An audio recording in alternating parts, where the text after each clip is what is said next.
Reading kali ini berasal dari seseorang yang pernah menjalin koneksi dengan kalian. Saat ini orang dalam reading ini penuh dengan rasa bersalah, penyesalan mendalam, dan tidak bisa melupakan kebodohan yang sudah dilakukannya, karena lebih memilih mendengarkan orang lain. Orang dalam reading ini lebih suka menyenangkan teman dekatnya, atau keluarganya, seolah-olah kalian tidak berarti apa-apa. Perilakunya itu sering terjadi dan menyebabkan perbedaan di antara kalian menjadi semakin dalam. Ada perpisahan terjadi dalam hubungan ini. Di fase perpisahan, orang dalam reading ini merasa tidak ada yang bisa dilakukannya untuk memperbaiki keadaan. Itu sebabnya sangat terbaca energi kesedihan, putus asa, dan penyesalan mendalam dari orang dalam reading ini. Banyak skenario yang berusaha dibuatnya untuk bisa kembali bersama, dan menyambung kembali koneksi di antara kalian berdua. Ada satu hal yang membuat orang dalam reading ini sangat menyesal, yaitu, lebih mendengar orang lain daripada kalian dan lebih mendengar gejolak emosinya sendiri. Misalnya dia sangat marah karena tidak bisa menerima yang kalian ucapkan, rasa dongkol atau amarah dari kejadian itu akan terus diingatnya. Dan ketika dia bercerita tentang rasa amarahnya kepada orang terdekatnya tersebut akan menambah nilai negatif kalian. Nilai negatif dari orang terdekatnya itu akan memicunya semakin marah dan dongkol kepada kalian. Sekarang ini, dia menyadari bahwa perkataan orang lain itu telah memicu egonya dalam bertindak, sekaligus mematikan perasaannya kepada kalian. Padahal bagi orang dalam reading ini kalian adalah cinta dalam hatinya. Perpisahan yang terjadi sangat menyakiti kalian dan orang ini. Ada salah satu karakter yang kalian miliki membuatnya ketakutan, karena orang dalam reading ini mengetahui karakter itu adalah cermin dirinya sendiri. Artinya sikap kalian sudah bisa ditebaknya karena dia juga akan melakukan hal yang sama jika dihadapkan pada situasi yang sama. Misalnya di situasi sulit dan menyakitkan, kalian akan curhat kepada orang terpercaya untuk meminta saran, dan kalian akan mengikuti saran yang diberikan. Orang dalam reading ini bisa menebak hal tersebut, karena dia juga seperti itu. Hanya saja orang ini salah dalam memilih teman curhat. Teman yang memberi saran tidak baik kepadanya, adalah orang-orang yang memiliki rasa iri dan penuh cemburu kepada kalian yang resonet. Bisa jadi orang yang memberi saran kepadanya adalah orang terdekat seperti ibu atau saudara perempuannya yang merasa memiliki kekuasaan. Orang-orang yang menghasut orang dalam reading ini, masih dikelilingi oleh energi toksik. Orang berenergi toksik itu seringkali men-trigger ego orang dalam reading ini, dan membuatnya mengambil keputusan yang salah.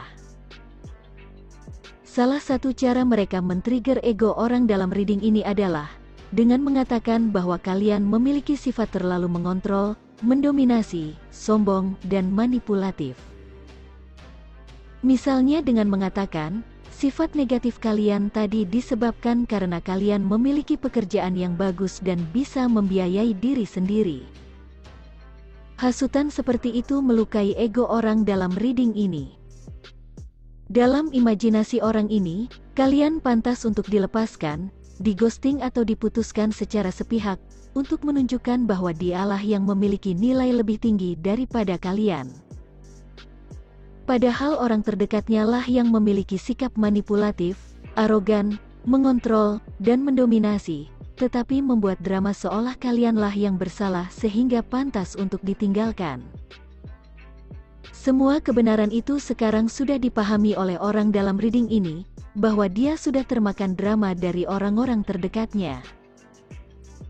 Orang-orang di sekitarnya yang seharusnya menyatukan dan mendamaikan kalian berdua, malah berusaha membuat kalian terpisah. Hal itu sangat disesalinya. Terkadang rasa sesal membuatnya terus berpikir dan tidak bisa tidur setiap malam. Orang dalam reading ini sangat ketakutan karena dia merasa telah kehilangan kalian dan tidak ada jalan untuk kembali. Dia sering stalking media sosial kalian dan merasa kalian sudah move on. Kalian sudah tidak ingin lagi berkomunikasi dengannya, dan menghapus jejak orang dalam reading ini. Kalian bahkan sudah tidak tertarik sama sekali mengetahui kabar atau apa saja yang sedang dilakukannya.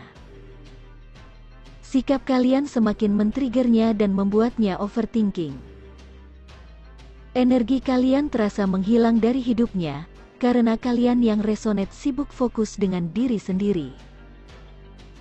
Membayangkan kalian bersama orang lain menghancurkan hati dan dunianya, orang ini tidak sanggup membayangkan orang lain akan memiliki kalian. Beberapa dari kalian yang merasa sakit hati dan kecewa sangat dalam akibat dari perlakuan orang ini, akan benar-benar bersama dengan orang lain. Semua ketakutan, overthinking, dan bayangan kalian dimiliki oleh orang lain, akan benar-benar terjadi, karena itu adalah karma yang harus diterima orang dalam reading ini. Karma ini harus terjadi, agar orang dalam reading ini bisa merasakan bagaimana rasa sakit berpisah dengan kalian, dan bagaimana menderitanya melihat kalian mendapatkan kasih sayang dari orang lain. Menurut saya mereka harus dan pantas mendapatkan semua luka itu, karena lebih mendengarkan orang lain daripada kalian atau mendengar perasaannya sendiri. Nilai kebenaran kalian yang resonate dengan reading ini juga akan semakin terlihat jelas, setelah orang ini kehilangan kalian. Di susunan kartu terlihat ada celah bagi kalian berdua untuk kembali bersama. Dan semua kejadian yang menyakitkan itu harus terjadi, agar orang dalam reading ini bisa memahami tentang perasaannya sendiri, bukan memahami perasaan orang lain. Kejadian menyakitkan ini juga membentuk kesadaran pada orang ini tentang arti kebenaran dan intuisi. Seharusnya masalah yang datang di antara kalian berdua, dihadapi bersama, bukannya memasukkan pihak lain atau mendengar saran dari orang lain yang toksik. Sekali lagi terbaca orang dalam reading ini bisa merasakan kalian benar-benar pergi dan tidak ingin lagi masuk dalam drama. Kalian melakukan apapun yang harus kalian kerjakan, dan tidak tertarik lagi dengan hidupnya. Sikap kalian itu sangat menyakitinya dan membuatnya sangat menderita. Sebenarnya saya merasa kasihan dengan orang dalam reading ini, tetapi saya bisa memahami, kalian juga merasakan sakit yang dalam akibat perilakunya. Awal dari kekacauan ini adalah mulai membandingkan kalian dengan dirinya sendiri, dan mulai membandingkan kalian dengan orang lain. Pada akhirnya orang ini akan mulai menemukan bahwa tidak ada yang bisa dibandingkan dengan kalian. Jika sebelumnya orang ini membandingkan dari sisi negatif, seperti merasa lebih hebat daripada kalian, sekarang dia membandingkan untuk menemukan nilai kalian yang sebenarnya. Sekali lagi, situasi yang sedang dihadapinya maupun situasi yang kalian hadapi saat ini, adalah bagian dari pembelajaran untuk fokus kepada diri sendiri. Agar pihak luar tidak bisa mempengaruhi lagi dengan pandangan mereka yang berdasarkan energi iri hati dan kecemburuan.